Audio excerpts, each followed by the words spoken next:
반갑습니다. 좌우성도 인사하겠습니다. 우리 지난주에 이어서 주께서 원하시는 것 긍휼인가 제사인가라고 하는 주제를 가지고 같이 나누기를 원합니다.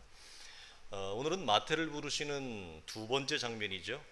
함께 묵상하고자 하는 것은 13절에 있는 말씀. 너희는 가서 나는 긍휼을 원하고 제사를 원하지 아니한다 라는 말씀이 무슨 뜻인지 배우라, 가서 배우라, 이 말씀을 하십니다. 자, 이렇게 말씀하신 연유는 무엇 때문이냐면 율법을 주신 정반대의 목적과 자리에 이스라엘이 서 있었기 때문이었죠. 죄인의 자리에 서 있어야 되는데 그들은 의인의 자리라고 여겼고, 겸손함과 하나님의 자녀의 우아함을 가지고 있어야 되지만 교만과 우월함 속에 사로잡혀 이방인을 향하여 차별과 혐오의 열매를 보였기 때문이었다. 그래서 주님이 가서 배우라, 이 말을 한 거예요. 원래 원문에는 가서 배우라가 먼저 나와 있어요. 번역 성경은 이게 따로따로 나뉘어져 있지만, 그래서 이 말은 원래 랍비들이 말씀을 잘 이해하지 못하는 학생들이 있잖아요, 클래스에서. 그리고 말씀을 전달을 했는데 그 전달된 말씀의 내용을 잘 이해를 못해서 실천적인 삶에 적용을 하는 데 있어서 함량이 부족한 학생들에게 쓰는 어구예요. 전통적으로 속담 같은 거예요, 쉽게 얘기해서. 이스라엘 당시에. 그래서 가서 배우라고 하는 말을 주님이 바리새인들에게 던진 거죠. 그래서 아마 이 말을 들었던 바리새인들은 다 무슨 뜻인지 다 알고 있었기 때문에, 속담이니까 아마 마음이 좀 상하지 않았겠나 싶어요. 예수님은 호세아 선지자의 말씀을 가져옵니다. 나는 인애를 원하고 제사를 원치 아니하며 번제보다 하나님을 아는 것을 원하노라. 이것을 그들에게 이제 과제로 영적인 숙제를 준 것입니다. 이 말씀을 통해 바리새인들로 대표되어지는 이스라엘 전 사회, 그리고 나아가서 이 땅에 있는 모든 인류와 사람들에게 주님이 원하시는 기독교의 신앙이라고 하는 것은 무엇인가가 명확해지는 거예요. 먼저 오해하지 말 것은 이 말을 제사 자체가 불필요하다, 필요 없다는 것으로 이해하는 것은 금물입니다. 그런 의미가 절대 아니죠. 제사를 통해 주님이 원하시고 기대하신 것이 있었습니다, 이스라엘에게, 당신의 자녀들에게. 그러나 그들은 애석하게도 제사 속에 담아놓으신 하나님의 영적인 메커니즘을 획득하는 데 실패했다는 얘기예요. 그 자리와 목표를 잃어버렸다. 쉽게 말해서 하나님에 대하여 죽어있는 상태에서 제사에 집중하다 보니 제사가 죽은 제사가 되어지고, 죽은 제사가 되어지니 그들이 관심을 갖는 것은 제사의 의식과 절차에만 집중하게 되어졌다, 이겁니다. 자, 하나님과 관계가 죽은 이스라엘이 드리는 제사는 죽은 제사라. 이 죽은 제사의 의미는 제사를 드리지 않는 것이 아니라, 제사의 행위가 없는 것이 아니라, 제사는 드리나 하나님과 아무런 관계가 없어요. 이게 구약에서부터 이루어져 있어요. 그러면 그것이 신약에도 없을까라고 하는 것은 뻔한 노릇이죠. 특히 이것이 모세와 여호수아 시대까지는 그래도 살아있는 예배와 제사를 드리게 되어집니다, 모세와 여호수아 때문에. 그러나 모세가 떠나고 여호수아가 떠나자 이스라엘은 폭풍 같은 어두움이 찾아왔고, 그 흑암의 기품이 주님 오실 때까지 전 역사예요. 특별히 여호수아 이후부터 바벨론 포로 전후까지는 말할 것이 없습니다. 그래서 주님이 오죽하면 구약 성경에 이사야나 에레미야에 보면 이런 말이 참 많죠. 너희 소돔에 가는도나 여호와의 말씀을 들을지어다. 너희 고모라의 백성아, 우리 하나님의 법에 귀를 기울일지다. 먼저 주목할 것은 여기 나오는 소돔과 고모라가 이방을 얘기하는 것이 아니라 이스라엘을 향하여 주님이 이렇게 부른다는 것입니다. 소돔과 고모라 우리가 너무나 잘 알죠. 창세기에 나와 불의 심판을 받은, 멸망을 받은 그 장소의 사람들입니다. 그 사람들을 주님이 가져와서 이스라엘을 향해 뭐라고 한다고요? 소돔과 고모라라 말할 정도로 영적으로 부패했다, 이 말입니다. 그러면서 쭉 얘기하죠. 너희의 무수한 재물이 내게 무엇이 유익하냐? 수량의 번제와 살찐 짐승의 기름에 배불렀고 나는 염소의 피를 기뻐하지 아니하노라. 헛된 재물을 다시 가져오지 말라. 분향은 내가 가증히 여기는 바요. 월삭과 안식일과 대회로 모이는 것도 그러하니 성애와 아울러 악을 행하는 것과 내가 견디지 못하겠느라. 내 마음이 너희의 월삭과 정한 절기를 싫어하나니 그것이 도리어 내게 짐이라. 이렇게 얘기해요. 그러면서 제일 마지막 18절에 오라 우리가 서로 변론하자. 너희의 죄가 주홍 같을지라도 눈과 같이 희어질 것이요 진홍같이 붉을지라도 양털같이 되리라. 이 말씀을 합니다.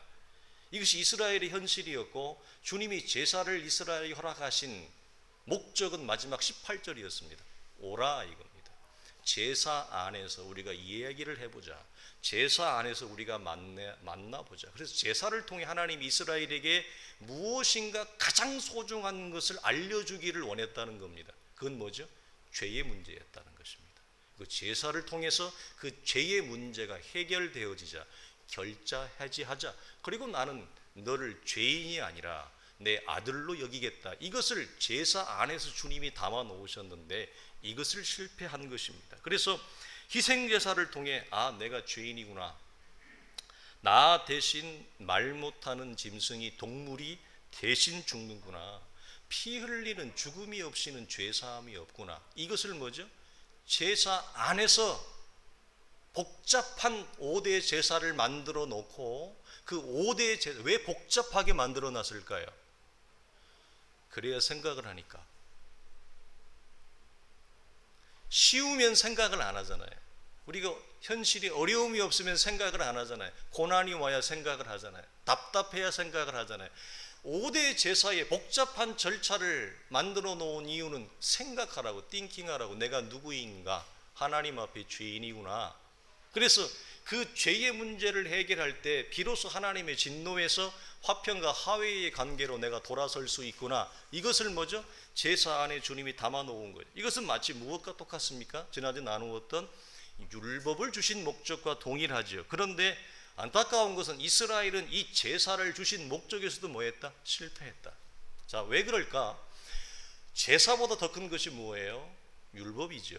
율법에서 실패한 그들이 제사에서 여러분 그것을 획득하기란 쉽지 않습니다. 더 큰 그림에서도 실패했는데 작은 그림인 제사 안에서 그것들을 발견낼까? 그것은 어려운 노릇입니다. 그래서 제사는 여러분 한 번으로 끝납니까? 아니면 반복적으로 드립니까? 반복적이죠.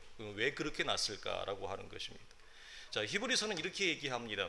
율법은 장차 올 좋은 일의 그림자일 뿐이요 참 형상이 아니므로 해마다 늘 드리는 같은 제사로 나오는 자들을 언제나 온전하게 할 수 없느니라. 그렇지 아니하면 섬기는 자들이 단번에 정결하게 되어 즉 죄의 문제가 한 큐에 해결되어 다시 죄를 깨달는 일이 없으리니 어찌 제사 드리는 일을 그치지 아니하였으리요. 그러나 이 제사들에는 해마다 죄를 기억하게 하는 것이 있나니 이는 황소와 염소의 피가 능히 죄를 없이 하지 못하기 때문이다. 이 말을 합니다. 여러분 히브리서 저자가 율법을 제사를 얘기하는데 먼저 뭘 얘기해요? 율법을 먼저 가져오죠. 왜? 더 크니까. 그게 큰 형님이에요.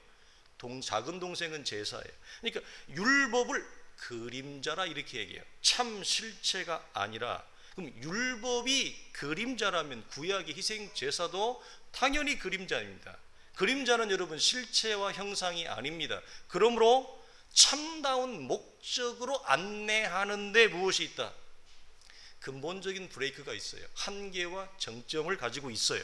이것을 먼저 우리가 이해하셔야 됩니다. 그래서 해마다 늘 드리는 같은 제사, 이 반복적인 제사를 드리지만 수없이 많은 제사를 드려도 제사 드리는 자의 상태를 온전하게 바꾸어 놓을 수 없어요. 일순간이에요. 순식간이에요. 그때뿐이에요. 근본적인 변화를 일으키지 못한다 하는 것입니다. 그래서 만약 기자가 이렇게 얘기합니다. 이 구약의 제사 제도가 온전했다면, 즉 그림자가 아니고 참 실체의 형상이었다면 2절 다시는 죄를 깨달는 일이 없을 것이다. 왜? 죄의 문제가 제사 안에서 완전히 해결되었으니까 무엇이? 죄에 대해서 모른다 이 말이에요. 그러나 제사를 드릴 때마다 죄를 깨달아요. 마치 신약의 성도들이 주일 예배에 와서 낮 예배에 기도를 할 때 반복적으로 우리가 죄를 회개하는 것처럼 똑같은 패턴을 보입니다. 3절 해마다 죄를 기억하게 하는 일이 없어야 한다. 그러나 제사로 나아갈 때마다 제사자는 내 안에서 죄가 계속 일어나요. 이것이 무엇이에요? 그림자, 참 실제 형상이 아니기 때문에 근본적인 근원적인 본질적인 죄의 결자 해지를 못하더라 이거죠. 그래서 현실은 전혀 반대의 상태가 제사 안에서 일어나더라. 그래서 반복적으로 제사를 드릴 수밖에 없는 것입니다. 그러나 그 반복적인 제사 안에서 어떤 사람은 그게 누군지 몰라요. 그러나 어떤 사람은 거기에서 무엇을 생각하고 묵상해서 제사의 한계를 넘어서는 스텝을 밟지만, 어떤 사람은 수없이 많은 반복되어지는 제사 안에서도 아무런 생각과 묵상을 하지 못하여 제사 속에 주님이 담가 놓은 복음의 비밀로 연결되지 못하는 자가 있더라. 그것은 오늘날의 신약의 예배 안에서도 마찬가지. 자, 율법과 제사 제도는 처음부터 동일한 근원적인 한계점을 가지고 있다. 이걸 우리가 잘 이해하셔야 돼요. 그럼 어떤 한계점인가? 자, 이해하기 쉽게 말을 좀 바꾸면 이런 거예요. 자, 율법과 제사의 한계점을 이렇게 말해 봅시다. 율법과 제사가 할 수 있는 것이 있어요. 할 수 없는 것은 무엇이에요? 그 한계점을 이렇게 바꾸자는 거예요. 그 한계점 브레이크가, 그럼 율법과 제사가 잘하는 건 뭐예요? 근데 이것은 너무 잘하는데 동시에 이것은 너무 못해요. 무능해요. 할 수 있는 것이 없어요. 저 할 수 있는 건 뭐죠? 뻔하죠. 우리가 이제 딱 나와야 돼요. 무엇이 죄인지 정확하게 선별해냅니다. 율법과 제사는. 그죠? 누가 죄인인지 이걸 정확하게 드러내요. 그래서 마지막 어떻게? 저 녀석은 죽을 녀석, 죄가 무엇인지, 어떤 사람이 죄인인지, 그래서 무엇을 선고해요? 정죄로 사망을 선고한다. 이것은 율법과 제사가 가장 잘하는 거예요. 그럼 할 수 없는 건 뭐예요? 아이러니컬하게도 역설적으로, 자, 무엇이 죄인지를 필터링을 하고 무엇이 죄인지를 드러냈으면, 소개를 했으면, 소개한 사람이 그 율법과 제사가 죄의 문제까지도 해결해 주면 얼마나 좋아요. 풀 애프터 서비스를 해주면 얼마나 좋아요. 근데 얘는 서비스가 풀이 아니야. 반절만 와. 반절이 뭐예요? 죄가 무엇인지만 보여줘요. 할 수 없는, 죄를 해결하지는 못해요. 그래서 죄를 해결하지 못하니까 무엇에 우리를 이르게 하지 못해요? 의인에 이르게 하지 못하고 생명과 구원에 이르게 하지 못하는 근원적이고 근본적인 한계점을 율법과 제사는 장착되어져 있어요. 그래서 율법과 제사를 통해 구원과 거룩을 얻으려고 시도한다? 어리석은 것입니다. 그 어리석은 시도가 이스라엘이었습니다. 그래서 주님 오실 때까지 그들은 구원 밖에, 율법을 가지고 있지만 율법 밖에, 제사를 매번 드리지만 죽은 제사를 드려 하나님과 아무런 관계가 없는, 태생적으로는 혈육적으로는 유대인이나 그들의 실상은 이방인이었습니다.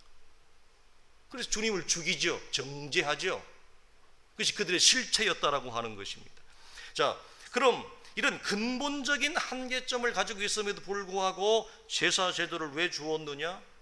죄인인 것과 죄의 문제를 해결하지 못하니까 수없이 많은 염소와 항소의 피를 내 대신 잡는 거예요.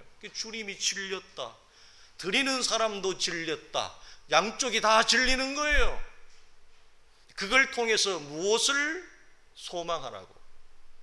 염소와 항소의 피가 아닌 영원한 속죄의 제물로 오실 예수 그리스도의 속죄를 소망하라고. 율법을 통해서 우리가 죄와 사망에서 벗어날 수 없고, 이제는 은혜를 받았고 구원을 받았고 말씀도 알아, 무엇이 죄인지 무엇이 옳음인지 무엇이 선인지를 다 알아요. 몰라서 우리가 죄를 짓는 것이 아닙니다. 다 알아요. 아는데도 그걸 행할 영적 능력이 없는 이 무능한 실존적인 자아 앞에 우리가 절망하잖아요. 그것처럼 제사는 우리가 죄가 무엇인지, 나라고 하는 존재가 뭐라고 하는 존재인지를 정확하게 보여줘요. 왜 자기 대신 동물을 가지고 가느냐? 그 죽음을 통해 무엇을 묵상하라고? 내 죽음을 묵상하라고. 나는 어떤 존재라? 죽을 존재라. 이것을 묵상하라고 주님이 이 희생 제사를 놓으신 겁니다. 그런데 이 희생제사 안에서 갖는 한계점이 뭐예요? 수없이 많은 재물을 희생해도 도무지 이 죄의 문제가 해결이 안 되는 거예요. 나가면 또 죄를 져. 다음 주 되면 또 죄를 져. 이 반복되어지는 희생 앞에 무엇을 소망하라? 예수 그리스도의 속죄를, 십자가의 죽음을 바라보라. 그걸 담아 놓으신 것이었습니다, 주님이. 여러분, 우리가 이렇게 표현해 봅시다. 구약의 성도들이 제사를 드리는 이유, 근본적인 이유는 죄죠. 죄의 문제를 해결하기 위해서예요. 자, 여러분, 이걸 우리가 이렇게 표현해요. 죄의 문제를 해결한다고 하는 것은, 여러분, 다른 사람 앞에 뭐 남편이 됐든 다른 친구가 됐든 공동체가에게 심지어 부모님이 됐든 어떤 죄들은, 어떤 개인적인 죄악들은 다른 사람이 알게 되는 것에 대해서 매우 민감한 죄악들이 있을 수 있습니다. 우리는 그 제사를 통해 구약의 성도들도 자신의 개인적이고 민감한 죄들을 어떻게 덮기를 소망했을 것입니다.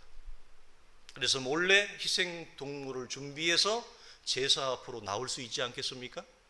그래서 제사는 죄를 해결한다, 즉 개인적인 죄를 덮는 그 기능을 가지고 있어요. 자, 나는 개인적인 죄를 덮기 위해서 제사 앞에 나오지만 제사가 기본적으로 가지고 있는 메커니즘은 뭐죠? 두 가지 기능을 동시에 가져요. 이 사람은 다른 사람들 앞에 공개하기가 너무 부끄러워서, 창피해서, 남편이 알고 아내가 알고 친구가 알고 교회가 알면 너무 부끄러운 거예요. 목사로서, 장로로서, 권사로서. 다른 사람이 내 이 실체의 모습을 보면 너무너무 부끄러운 거예요. 창피해서 고개를 못 들어 내가. 그래서 그 개인적인 죄악을 덮기 위해서 동물을 가지고 와서 제사 앞으로 나가는데, 그 제사는 오케이, 네 죄를 해결해 줄게, 네 죄를 용서해 줄게, 네 죄를 덮어 줄게, 이걸 오케이 받아요. 고 한번 했어요. 받았어. 그러니까 주님이 고 할래 스탑 할래, 여기는 스탑이 안 돼요. 자동 고가 돼. 무슨 말이에요? 죄를 덮어주는 동시에 그 사람의 죄가 낱낱이 드러납니다. 이 두 가지의 기능이 동시에 가지고 있어요. 죄를 덮는 기능과 죄를 공개하는 기능. 적나라하게 그 사람의 죄의 실체가 온 제사 안에, 제사를 진행하는 제사장 앞에, 제사를 진행하는 제사하는 모든 레위인들 앞에 다 드러나는 거예요. 자, 첫 번째는 왜 나왔어요? 죄를 덮기 위해서 나온 거예요. 그런데 죄를 덮기 위해서 나와서 죄가 해결하면 용서를 받았는데 동시에 뭘 한다? 너는 이런 무지막지한 죄를 지은 죄인이야. 죄의 베일을 벗겨버려요. 우리의 옷을 다 찢어버려요.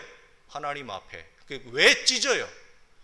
우리의 속과 실체가 어떤 인생인지를 제사 안에 하나님이 담아놓은. 그래서 이걸 이렇게 얘기해. 속죄의 기능, 죄 용서의 기능이 동시에, 첫 번째, 두 번째는 뭐예요? 속죄의 기능이 아니라 우리의 죄를 공개하는 이 기능 동시에 이것을 다 가지고 있다. 그래서 속죄와 정죄가 제사 안에서 동시에 일어납니다. 그러니까 나는 나의 죄를 해결하려고 왔지만 그 행위를 통해 무엇이 드러나요? 나라고 하는 존재가 얼마나 소망이 없고 악하고 죄의 끝판에 있는가를 보이는 겁니다. 여러분, 그래서 히브리서 기자는 이렇게 얘기해요. 10장 5절과 7절에 그러므로 주께서 세상에 임하실 때에 하나님이 제사와 예물을 원하지 아니하시고 오직 나를 위하여 한 몸을 예비하셨도다. 번제와 속죄제는 기뻐하지 아니하시나니 이에 내가 말하기를 하나님이여 보시옵소서, 두루마리 책에 나를 가리켜 기록된 것 같이 하나님의 뜻을 행하러 왔나이다 하셨느니라. 근본적인 제사 제도를 통해서 속죄와 정죄를 동시에 받는 사람은, 이것이 제사를 통해 반복적으로 일어나잖아요. 그러니까 얼마나 여러분 마음이 무겁겠어요. 얼마나 여러분 신앙적으로 여러분 갈등이 크겠어요. 그래서 그 사람 안에 무엇이 일어나요? 영원한 속죄이신 그리스도를 소망하는 마음이 처음에는 이것이 무엇이지 하지만 내 안에서 뽀글뽀글 올라오는 거예요. 이것이 점점 커지는 거예요. 하나님의 율법의 말씀에 귀를 기울이며 동물의 희생제사가 아니라 그리스도의 희생을 소망하는 쪽으로 넘어가게 돼요. 그래서 주님이 뭐라고 얘기하느냐, 율법과 제사 제도의 본질적인 한계점을 해결하기 위해서 성부 하나님은 이 땅에 처음부터 영원한 속죄이신 그리스도의 죽음을 예비하셨대. 그것이 뭐라고 얘기해요? 오직 나를 위하여 한 몸을 예비하셨다. 그 한 몸이 뭐예요? 그리스도의 십자가에 죽으신 희생의 몸을 얘기하는 것입니다. 그래서 마치 이삭을 번제로 드릴 때에 제물은 아브라함이 이삭이 제물인 줄 알고 가지고 갔는데, 하나님이 진정한 희생 제사의 제물은 하나님이 준비하죠. 이걸 우리가 여호와 이레라고 얘기합니다. 우리가 가지고 가는 제사는, 우리가 가지고 가는 제물은 영원한 속죄를 이루지 못해요. 그것이 하나님이 이삭을 주고 나서 100세에 얻은 아들을 번제로 드리라고 할 때 담아놓은 그 제사 안에서의 영원한 속죄이신 그리스도의 죽음을 담아놓은 거예요. 그때부터. 그래서 우리가 준비한 제물은 순간적이에요. 그때뿐이에요. 반복적이어야 돼요. 그래서 주님이 뭐죠? 너의 아들의 희생이 아니라 내가 준비한 이 제물이 영원한 속죄를 가져오느니라, 그것을 말씀하셨어요. 그래서 오늘 본문에도 주께서 뭐라고 말씀하시느냐, 세상에 임하실 때에, 이 말이에요. 그 세상에 임하심이 뭐예요? 그리스도가 사람의 몸으로 이 땅에 오는 것을 얘기하는 것입니다. 자, 이스라엘은 율법과 제사 제도에 이 담아놓은 하나님의 구원의 길을 잃어버린 것입니다. 그럼 왜 잃어버렸을까요? 딱 하나입니다. 제사라는 행위가 없어서가 아니라 하나님의 말씀의 법에 귀를 기울이지 않았기 때문에 그래요. 말씀을 놓쳤기 때문에 그렇다 이 말이에요. 그래서 우리가 이사야 앞에 시작할 때 뭐라고 얘기하냐, 소돔과 고모라의 관원과 백성들아, 너희는 나와 내 법에 귀를 기울이라 그랬어요. 제사를 드리라고 한 게 아니에요. 어떤 행실을 온전하게 보이라, 네가 재물을 보이라, 네가 뭐 헌신을 해라, 이런 게 아니에요. 하나님이 그들에게 다시 얘기하는 건 뭐예요? 하나님의 말씀을 다시 들어라 이 말이에요. 이게 비밀이에요. 이게 키예요. 자, 여러분, 주님이 부활하시고 난 다음에 엠마오로 내려가는 두 제자한테 가서 다시 성경을 열었다 그랬죠. 자, 여러분, 그 정도로 가르쳤는데, 그 정도로 예수님을 배반하고 배신하고 모른다고 도망가고 다 뿔뿔이 흩어졌으면 인간적으로 뭐 소망이 더 있어요? 뭐 더 찾아가서 뭐 얘기할 게 있어요? 찾아가서 얘기한들 뭐 상처와 서운함밖에 더 있겠어요? 근데 주님이 찾아가서 어떤 얘기도 안 해요. 베드로를 만나서도 어떤 얘기도 안 해요. 너 나한테 왜 그렇게 했니? 베드로가 보였던 행위에 대해서는 이런 방구 얘기가 없습니다. 여러분, 왜 성경을 잘 보면 왜 하나님은 우리의 행위에 대해서, 행실에 대해서 그렇게 얘기를 안 할까요? 묵상을 해보십시오. 그리고 여러분, 다시 성경을 열었어요. 그럼 그때 성경을 열었을 때는 뭐밖에 없어요? 신약이 없죠? 그렇죠? 그럼 뭘 봤어요? 모세오경, 선지서, 구약 성경도 온전하게 완성되지 않았기 때문에 기껏해야 모세오경과 선지서밖에 없어요. 그 모세오경과 선지서를 주님이 다시 열어서 그들에게 말씀을 다시 보게, 말씀을 다시 읽게, 다시 듣게 하시니, 그때야 비로소 그들의 눈이 열어지니 심령이 뜨거워지더라 이겁니다. 주님이 이사야에게 말씀하신 것은 이스라엘의 행위는 죽었어요. 이미 부패와 타락은 말할 것이 없어요. 지난주에 나누었지만 이 바리새인과 종교 지도자들이 세리와 창기의 죄인의 친구라 얘기했지만, 그 당시의 기록을 보면 제사장과 종교 지도자들은 지들은 뒤에 창문으로, 뒷문으로 창기들을 다 불렀어요. 앞에서는 뭐 했다고요? 너는 세리와 죄인의 창기로다, 이렇게 얘기해놓고 실상 지네들은 뒷문으로 창기들을 불러서 놀았다고요. 구약은 말할 것도 없어요.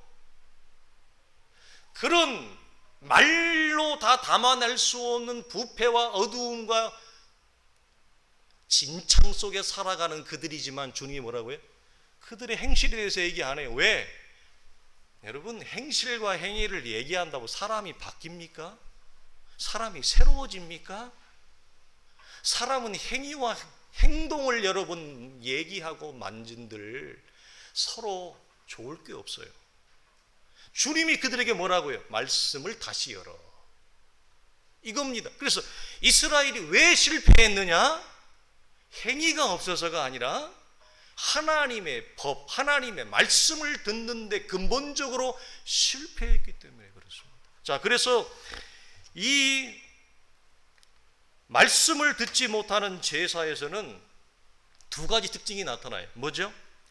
반복되는 제사 행위를 통해 자기의 의로움을 축적합니다. 자, 여러분, 제사는 왜 드려요? 내 죄를 보라고. 내가 어떠한 죄인인지를 보라고. 근데 이들은 말씀을 듣는 데서, 하나님의 율법의 의미를 듣는 데서 실패하니 제사를 드리는데 그 제사 안에서 하나님이 담겨놓은 죄와 죄인의 문제는 보지 못하고 의인과 자기 의로움만 축적하더라 이 말이에요. 오히려 제사가 이들에게 독이죠. 이쯤 되어지면 제사를 드리는 게 나아요? 안 드리는 게 나아요? 이쯤 되어지면 제사를 안 드리는 게 나아요. 왜?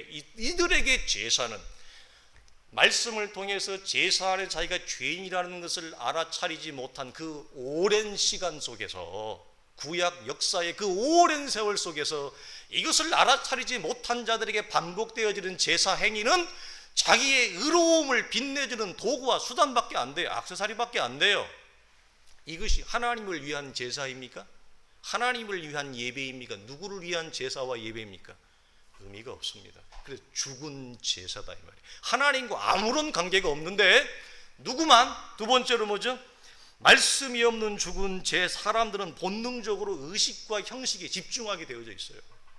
여러분, 로마 천주교를 가보십시오. 이렇게 설교를 하나. 동방정교회를 가보십시오. 이렇게 설교를 하나. 성공회 중에서 로마 천주교에 가까운 성공회를 가보십시오. 이렇게 설교를 하나. 설교 없어요, 여러분. 법문 한번 읽고 끝나요. 그럼 나머지는 다 뭐예요? 의식과 절차와 행사, 예전밖에 없어요. 향 돌리고 꽃 피우고 다 뿌리고 다니고, 그리고 하나 받아 주워 먹고. 그게 예사예요? 그게 그야말로 죽은 제사입니다. 거기에 무슨 하나님을 위한 예배가 있습니까? 무슨 하나님을 찬양하는 것이 있습니까? 성가대는 잘합니다. 근데 그 찬양은 그냥 찬양이 아니라 그냥 노래죠. 찬양이 아니고 그냥 노래예요. 우리가 지난주 나누었듯이 연주하더라. 연주예요, 연주. 찬양이 아니고. 그래서 말씀이 없는 제사에는 당연히 무엇과 무엇을 동원하게 되어 있어요? 의식과 예전을 화려하게 동원하게 되어진다. 그래서 종교 개혁자들이, 루터나 칼빈이 로마 천주교의 종교 개혁을 하고 나서 예배에서 가장 중심에 놓은 게 뭐예요? 말씀. 설교 시간을 가장 중심에 놓은 것입니다. 이것이 구약 이스라엘, 신약 이스라엘만의 문제가 아니라 주님이 오고 난 다음에 초대교회가 하나님의 은혜로 부흥하고 성장하고 전 세계에 복음이 전파되어지면서 1500년도까지 유럽 사회에 만연되어져 있던 구약의 병폐가 또다시 유럽 사회의 병폐로 반복되어졌습니다. 역사를 타고. 그래서 말씀이 없는 죽은 제사, 죽은 의식, 죽은 예전만이 화려하게 판을 쳤습니다. 거기에서 루터와 칼빈이 이것은 기독교가 아니다, 여기는 말씀이 없다 해서 프로테스탄트라고 하는 거룩한 종교 개혁을 그들이 일으킨 것입니다. 루터가 일어날 때 외쳤던 그 의인으로 말미암아 그 의인의 믿음이 어디에서 나왔느냐? 유대인들이 가지고 있는 전통적인 율법과 행위를 통해 구원을 이루려고 했던 그 반목에서부터 일어난 것입니다. 그것이 오늘날의 장로교회입니다. 그러니까 장로교회는 제가 말씀드리지만 여러분은 아주 영광스러운 하나님의 자녀이고 장로교회 성도라고 하는 것에 대해서 영적인 자긍과 프라이드를 충분하게 가져도 돼요. 우리는 장로교회의 성도와 뿔이라고 하는 것이 얼마나 하나님 앞에 기쁜지 모릅니다. 그러나 우리가 장로교회의 정체성을 잃어버린다면 그때는 곤란하겠지만, 자, 그래서 하나님과 관계가 죽은 제사는 제사를 드릴수록 무엇을 여러분 빛내어주고 이렇게 닦아주냐면 개인적인 의로운 행실만을 이렇게 빛을 내줘요. 그리고 의식과 수단으로 전락을 해요. 여러분, 이런 죽은 제사에서는 제단이 크고 제단이 화려할수록 드리는 사람은 만족이 있을지 모릅니다. 막 큰 데서 막 여러 사람들하고 북적북적 해가지고 아주 그냥 화려하게 쫙 하니까 거기 서 있는 사람은 만족이 있을지 몰라요. 오늘 우리처럼 이렇게 소박하고 아담하게, 예전에 영국 유학 갔을 때 웨스트민스터 첫 유명한 영국의 웨스트민스터 체프를 갔는데 그 어마어마하게 크거든요. 뭐 상대가 안 돼요. 그거 상대할 교회는 우리나라에 없어요. 그 어마어마한 거기에 혼자 청바지 하나 달랑 입고 넥타이도 안 차고 그냥 티셔츠 하나, 기타 하나 입고 찬양을 인도하는, 여러분 그게 찬양이에요. 강단이 크고 조명이 있고 많은 회중이 있고 멤버가 많고 악기 플레이어가 아주 전문적인 사람들이 달라붙어서 하는 것만이 찬양이 아니라 아무도 없고 소수고 텅 비어 있지만 혼자 그 하나님을 찬양하는 그 찬양이 여러분 진짜 백이에요. 그래서 여러분, 제단이 크다, 예배당이 크다, 근데 무엇이 없다? 말씀이 없다? 그럴수록 나는 만족이 있을지 몰라도 하나님과는 아무런 관계도 없고 도리어 하나님을 여러분 욕하는 것입니다. 욕되게 하고 모독하는 것입니다. 여러분, 말씀에 실패한 이스라엘, 죽은 제사, 죽은 의식에서 이들은 무엇을 찾았어요? 자기 의로움을 찾았다. 그래서 주님은 이렇게 말씀하시는 거예요. 이런 배경 때문에, 이런 이유 때문에 나는 의인을 부르러 온 것이 아니라 죄인을 부르러 왔다 하신 거예요. 왜요? 너희는 내가 준 율법과 제사 제도 안에서 내가 병든 자요, 내가 죄인인지를 알아차려야만 했다. 그 2000년의 역사 속에 내가 왜 너희에게 오래 참았느냐? 왜 율법과 성전을 주고 제사 제도를 주고 너희에게 모세를 보내고 여호수아를 보내고 이사야를 보내고 에레미야를 보내고 에스겔을 보내고 다니엘을 왜 보냈는지 아냐? 그 율법과 성전과 제사 제도 안에서 내가 건강한 자가 아니네요, 병든 자네요, 내가 의로운 자가 아니네요, 나 같은 죄인이 없네요, 이것을 보라고 내가 준비해 주었잖아. 근데 왜 너희는 정반대의 자리에 가 있니? 왜 너는 건강한 자라고 얘기하니? 왜 너는 내가 죄인이 아니고 의인이라고 얘기하니? 그래, 주님 뭐라고요? 나는 건강한 자, 의인을 부르러 온 것이 아니라 내가 준 구원의 수단 속에서 죄인을 내가 찾으러 왔다. 그 죄인이 누구예요?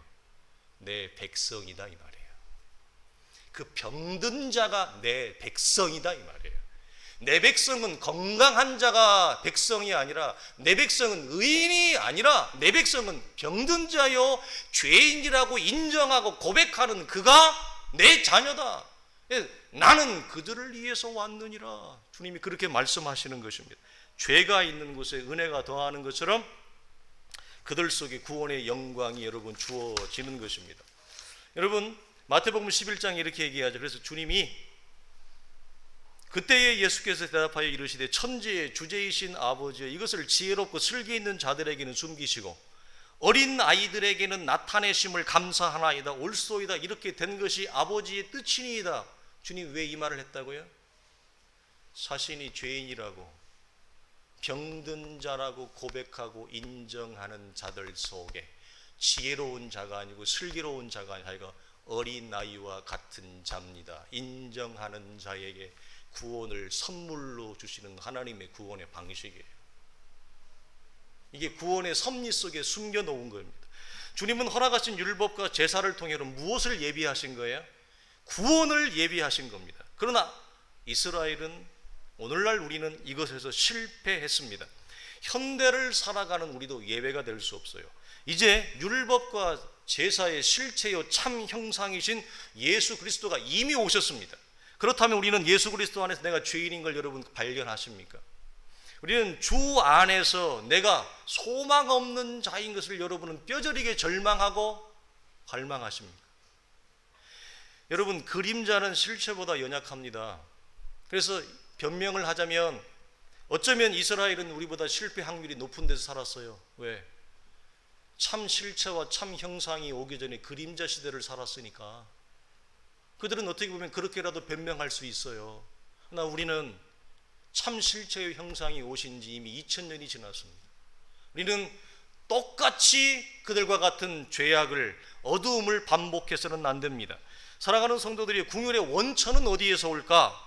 우리가 팔복을 지나면서 이렇게 나누었습니다. 궁율은 원래 우리와 어울리는 단어가 아니다. 원래 이것은 하나님에게만 어울리는 단어다. 그러나 유일하게 성경이 제시하는 길이 있어요. 우리 스스로 구원을 이루거나 만들 수 없는 것처럼 궁율은 원래 우리로부터 안 나와요.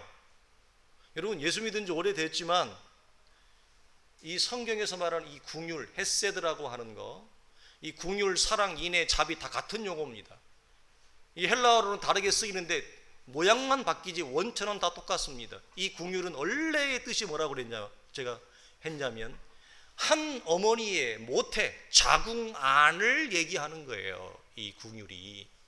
그러니까 예수 그리스도의 피로 말미암아 하나님이 준비하신 한 모태로부터 태생되어지지 않은 사람들은 절대로 이 궁율이 나오지 않아요.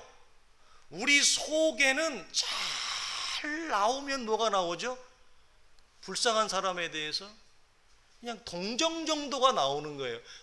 참 저렇게 힘들어서 어째, 이 정도가 다지.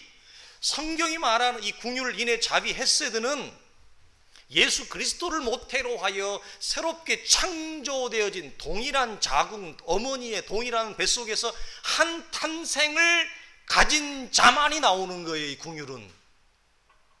그러니까 하나님의 자녀의 가장 강력한 특징은 궁율이에요. 사랑이에요. 사랑과 궁율이 하나님의 자녀됨의 가장 강력한 특징이에요. 그래서 원래 이것은 우리가 만들 수 없는 것입니다. 흉내도 안 됩니다. 그러나 성경이 유일한 길을 제시하는 게 뭐라고요? 이것이죠. 내가 얼마나 비참한 상태에 있었는지, 얼마나 소망 없는 죄인에 있었는지, 그 상태에서 하나님이 나를 건져내신 이 궁율의 맛을 경험하고 본 자만이 그때부터 궁율을 흉내내요. 궁율을 따라가기 시작해요. 그 전에는 어림도 없습니다. 그는 허물과 죄로 죽었던 너희를 살리셨도다. 다른 이들과 같이 본질상 무엇이었다? 진노의 자녀이었더니 궁율이 풍성하신 하나님이 우리를 사랑하신 그 큰 사랑을 인하여 허물로 죽은 우리를 그리스도와 함께 살리셨도다. 언약의 약속들에 대하여 외인이요 세상에 소망이 없고 하나님도 없는, 실상은 살아있으나 죽은 자처럼 살아가던 나에게 하나님의 약속과 은혜와 선물이 찾아와 나를 살아나게 하시고 내 죄를 깨끗하게 하시고 거듭나는 하나님의 궁율의 역사를 경험한 자만이 궁율이 품어져 나와요. 여러분, 이게 아니면 그리스도인으로서 이 땅을 살아가면서 오래 참고 인내하고 용납하는 거 불가능합니다. 사람은 그걸 할 수 있는 실력과 존재가 안 돼요, 여러분. 안 됩니다, 여러분. 이 사실 때문에 우리가 그토록 오래 참고 용납하고 인내하는 것입니다. 우리는 이 대목에서 죄사함과 궁율의 관계성을 묵상하지 않을 수 없어요. 누가복음 7장 36절을 보면 갑자기 죄 많은 한 여인이 시몬의 집에 옵니다. 바리새인들도 같이 있었어요. 그 예수님의 발에 향유를 붓는 사건이 나오죠. 이것은 마태나 요한복음에 나오는 베다니 문둥이 시몬에 나오는 마리아가 향유를 부은 사건과 별개입니다. 다른 여인이에요. 그 여인이 갑자기 와서 우리가 잘 아는 대로 예수님의 발치에 와 자신의 향유를 깨고 자신의 머리로 예수님의 발을 닦고 예수님의 발에 자신의 입을 맞추고 펑펑 웁니다. 이 사건을 보고 갑자기 사람들이 충격을 받았죠. 식사 시간에 웬 여인이 들어와가지고 그런 행위를 하니 모든 바리새인들이. 그런데 그 본문을 보면 그 여인이 얼마나 죄를 많이 짓고 살았는가를 다 알았던 것 같아요. 그래서 이렇게 얘기해. 바리새인이 지금 저자가 선지자라면 자기에게 저렇게 향유를 붓고 자기에게 와서 발로 닦고 우는 여인이 죄인인 줄 알았을 텐데 어찌하여 죄인과 저렇게 같이 있느냐. 바리새인이 이렇게 여러분 정죄합니다. 그럴 때 주님이 이렇게 얘기합니다. 시몬을 부릅니다. 이르시되 빚주는 사람에게 빚진 자가 둘이 있어 하나는 500데나리온을 줬고 하나는 50데나리온을 줬는데 갚을 것이 없으므로 둘 다 탕감하여 주었으니 둘 중에 누가 그를 더 사랑하겠느냐. 시몬이 대답하여 이르되 내 생각에는 많이 탕감하여 받은 자니이다. 이르시되 네 판단이 옳다 하시고 이러므로 내가 네게 말하노니 그의 많은 죄가 사하여졌도다. 이는 그의 사랑함이 많음이라. 사함을 받은 일이 적은 자는 적게 사랑하느니라. 비밀을 얘기해. 무엇과 무엇? 죄 사함과 사랑과 긍휼의 관계성. 우리가 밖으로 드러나는 사랑과 긍휼의 원천이 어디 있냐 이거예요. 예수 그리스도를 통한 죄 용서와 사함과 구원의 길 외에는 우리로부터 사랑과 긍휼이 나올 재간이 없습니다. 여러분 우리 아내를 보십시오. 무슨 사랑이 있습니까? 그렇게 사랑한다고 그냥 있는 말 없는 말 다 해가지고 꼬셔가지고 결혼해가지고 살고 그 얼마나 가시오? 사랑은 변하더라. 할렐루야. 사랑은 변하죠. 여러분 우리가 사람이 가지고 있는 사랑은요 성경이 말하는 사랑과 근본적으로 다릅니다. 근본적으로 다릅니다. 이 사랑과 긍휼의 원천이 어디에서 나오느냐? 주님이 적게 사함을 받은 자는 적게 사랑하느니라. 저는 이렇게 이걸 묵상하기 예전부터 말씀을, 각 사람마다 그리스도 안에서 새롭게 탄생되어지는 이 피조의 역사, 구원의 역사, 죄사함의 역사가 어떤 사람은 여러분 우리가 다 동일한 구원의 은혜와 감격을 가지고 있지만 그 이유를 잘 모르겠어요. 그렇지만 어떤 사람은 그 감격이 본문처럼 500데나리온입니다. 근데 어떤 사람은 50데나리온이에요. 그 신비를 헤아릴 수 없어요. 왜 그런지. 그렇지만 그 구원이 임한 그 한 성도에게, 이 사람에게 임한 구원은 500데나리온. 다른 마태복음에서 얘기하는 걸로 뭐예요? 10,000달란트 그래요. 그 10,000달란트 빚진 자, 성경에서 빚은 뭘 얘기해요? 죄를 얘기해요.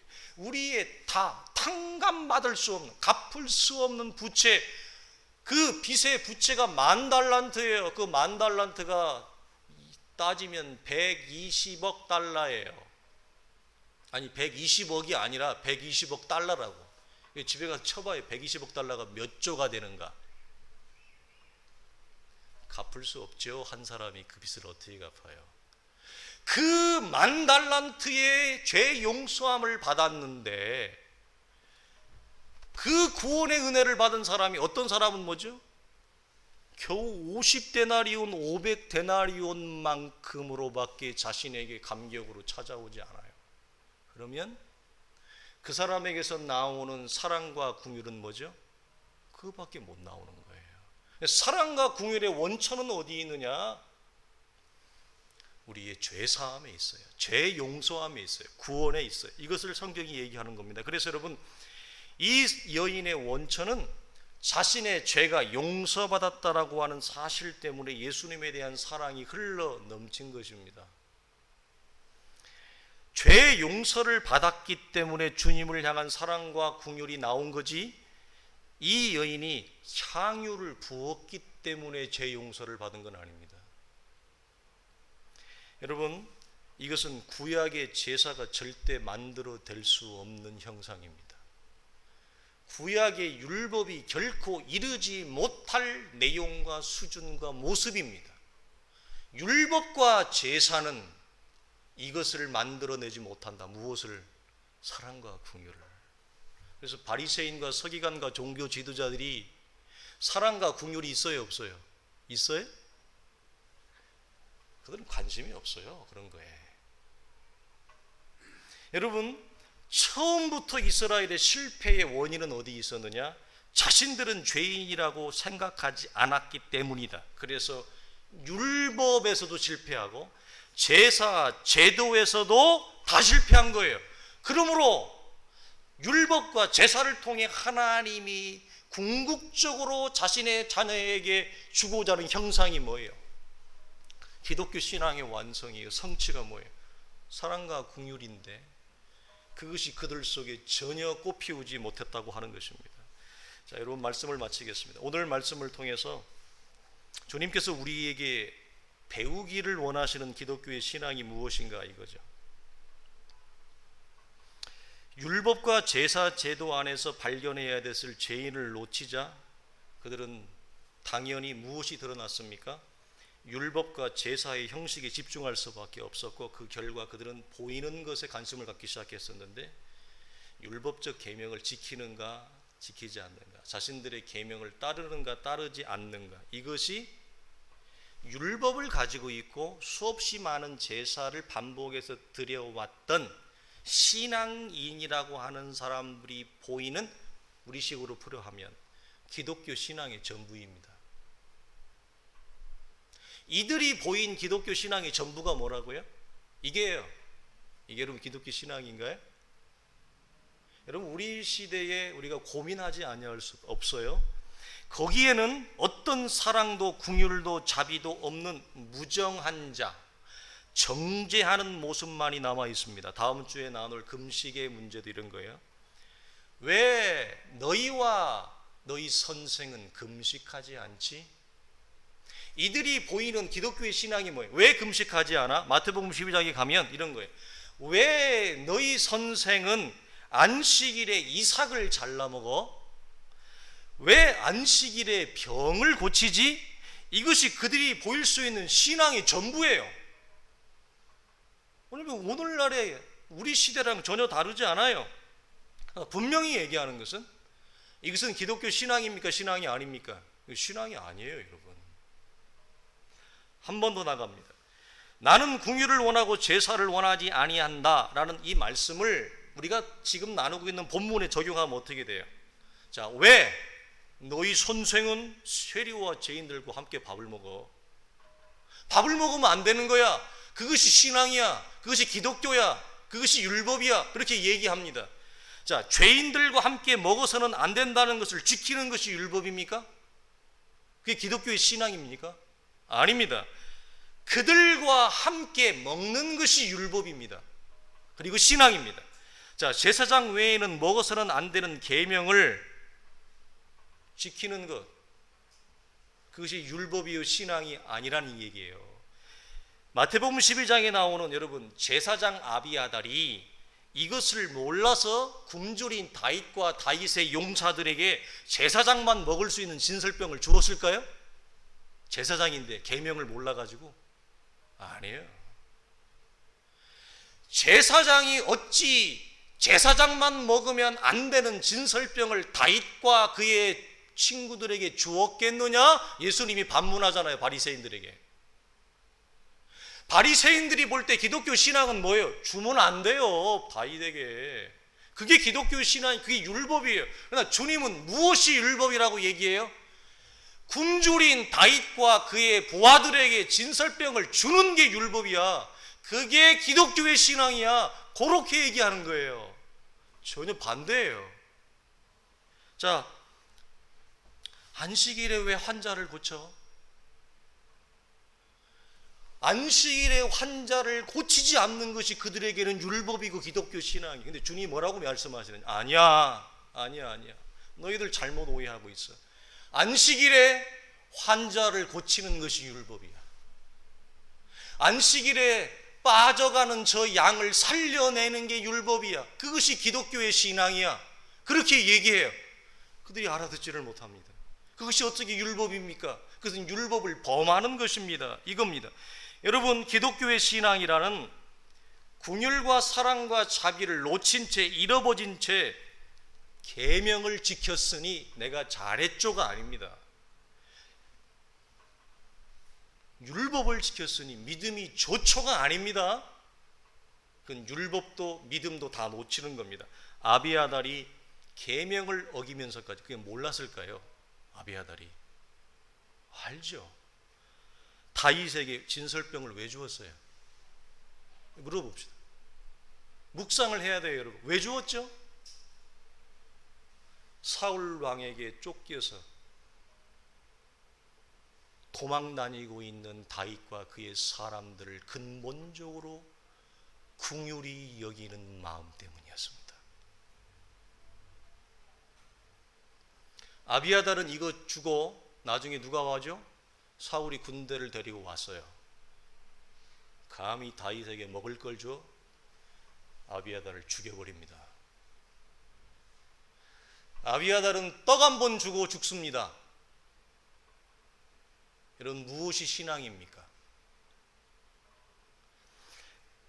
예수님은 왜 여러분 계명을 어기면서까지 죄인들과 함께 식사했나요? 예수님이 그걸 몰라서?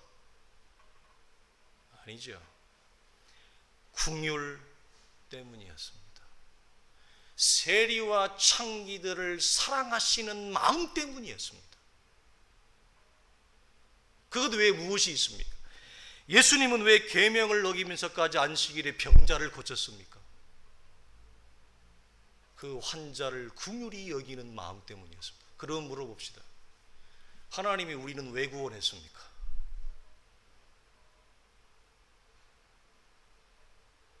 우리는 왜 살렸습니까? 사랑과 긍휼 때문 아닙니까? 우리를 사랑하시는 연고입니다. 우리를 긍휼히 여기시는 연고 때문에 그가 이 땅에 한 몸으로 오셔서 십자가에 달려 돌아가신 것입니다. 기독교 신앙을 우리가 잘못 이해할 때, 지난번에 제가 나누었죠. 교리가 어떻고 성경 지식이 어떻고 백날 알아봤자 필요 없어요, 여러분. 그렇다고 제가 모르는 목사가 아니잖아요. 제가 교리를 모릅니까? 제가 성경 지식이 딸립니까? 제가 분명히 얘기하지만 교리, 소요리 문답, 대요리 문답, 웨스트민스터 신앙 고백서, 벨직 신앙 고백서 다 외워버리지 그래? 그러면 신앙이 좋겠네? 성경 공부 다 달달달달달 외워버리지? 그러면 신앙이 좋겠네? 아니에요, 여러분. 그래서 지난주에 나누었던 게 교리가 어떻고 뭐가 어떻고 해도 내가 율법 위에 있다는 건 무엇이라고요? 물질을 하나님의 나라와 이웃을 위하여, 연약한 자를 위하여 청지기의 마음으로 드릴 수 있는 상태가 아니면 이 사람의 신앙은 교리를 다 달달달 외우고 성경 지식을 다 달달달 외워도 이 사람은 신앙이 어디 있어요? 물질 위에 있는 거예요. 율법 위에 있어요. 육체 위에 있는 거예요. 자기는 착각을 하는 거예요. 바리새인처럼. 내가 이렇게 많이 아니까, 교리를 이렇게 다 많이 아니까, 내가 이렇게 성경 지식을 많이 아니까, 내가 이렇게 많은 제사를 많이 드리니까 그 안에서 자기 의로움, 자기 행실의 옳음만 드러나는 거지. 실상은 어디 있는데? 율법 위에. 실상은 어디 있는데? 돈 위에. 실상은 물질 위에 있는 가련한 존재인 것을 모르는 거죠. 율법과 제사는 이 세상 전체입니다. 우리는 이 세상 전체 아래에서 내가 어디 있어요? 물질 위에 있지 않고 물질 아래에 있는 가련한 존재인 것을 확인하는 것입니다. 그것이 여러분 신앙입니다. 그럴 때 우리 안에 그나마 우리 안에 생기는 것이 뭐예요? 긍휼입니다. 그나마 이거 50원 뽑기예요. 그나마 나오는 것입니다. 그래서 이것을 우리가 놓칠 때 여러분 지금 급하게 도와줘야 될 사람이 있어요.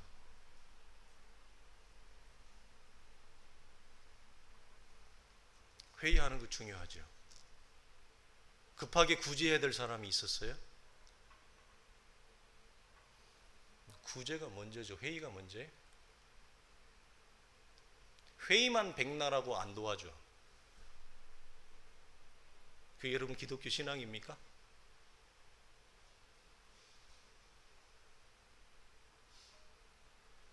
율법이죠. 그렇지 않아요? 배고픈 사람이 있으면 밥을 주는 거예요. 내가 너에 왜 밥을 왜 사줘야 돼? 너 뭐 하는 사람이야? 너 직업은 뭐야? 이런 거 따지지 말아요. 배고프면 밥을 사주는 거예요. 지난주에 나누고 탕자의 형이 탕자가 돌아오면 너 왜 돌아왔어? 이걸 따지는 게 아니라 그냥 동생을 껴안고 우는 거예요. 자, 율법은 너 왜 돌아왔어? 너 돈 얼마나 까먹었어? 네가 그러고도 사람이냐? 이게 율법이라면 복음은 뭐죠? 그래 동생아, 내가 너를 기다렸다. 왜 이제 왔어? 껴안고 우는 게 복음이고, 욥의 세 친구들이 여러분 한 사람만 그렇게도 힘든데 이 세 명이 돌아가면서 이 욥을 괴롭혔으니 여러분 그러면 율법은 뭐하죠? 세 친구가 다 돌아가면서 욥을 가운데 세워놓고 계속 이렇게 화살표를 찍는 거예요. 그게 율법이에요. 복음은 우는 자들과 함께 우는 것이 복음입니다. 그걸 몰라서 우는 게 아닙니다. 몰라서 그를 껴안는 게 아닙니다. 그가 죄가 없어서, 탕자가 죄가 없어서 그를 껴안고 우는 게 아닙니다. 죄를 다 봐요. 우리가 죄가 없어서 하나님 우리를 구원한 게 아니라니까요. 우리의 죄를 다 보고 하나님이 구원한 거예요. 이것이 복음입니다. 이것이 복음의 정신이고 기독교의 정신입니다. 우리 사랑하는 성도들이 우리가 교회를 같이 이루어갈 때 이러한 기독교의 균형 잡힌 시각과 내용으로 채워지고 쌓여지고 그러셔야 돼요. 그럴 때 하나님이 우리를 통해 담아내시고 이루어갈 하나님의 역사가 큰 것입니다. 이런 은혜들로 채워갈 수 있기를 주의 이름으로 간절히 축원합니다. 기도하겠습니다. 하나님 아버지 감사합니다. 율법과 제사 제도를 통해서 하나님이 말씀하시려고 했고, 우리를 살리시려고 했고, 우리를 구원하시려고 했던 하나님의 위대한 구원의 역사와 섭리를 저희가 봅니다. 거룩하신 아버지 하나님, 우리 안을 바라볼 때 얼마나 소망이 없고 얼마나 우리가 하나님 앞에 부끄러운 죄인인지 이루 말할 수가 없습니다. 거룩하신 주여, 죄에 대한 깊은 자각과 죄인에 대한 깊은 정죄가 우리를 하나님 의인에 이르는 영광과 자유함에 이를 줄 믿습니다. 아버지, 정죄도 없는데 자유는 있을 수 없습니다. 아버지, 절망이 없는데 우리 안에 하나님 영광의 해방이 있을 수 없습니다. 거룩하신 하나님, 이 양자가 하나님의 교회 속에 사랑하는 성도들의 심령 가운데 깊이 아로새겨짐으로 우리를 통해 이루어 가실 하나님의 그것이 큰 구원의 역사인지, 세상의 기준에서 볼 때 작은 기준의 역사일지 우리는 가늠할 수 없습니다. 그렇다 할지라도 오늘 우리를 부르시고 세우신 하나님의 위대한 섭리와 부르심 앞에 하나님의 영광스러움을 바라보며 오늘도 묵묵히 하나님의 일하심을 기대하며 소망하며 걸어가는 온 성도들 되어줄 수 있도록 우리 하나님 축복하여 주시옵소서. 우리 주 예수 그리스도의 이름으로 간절히 기도하옵나이다. 아멘.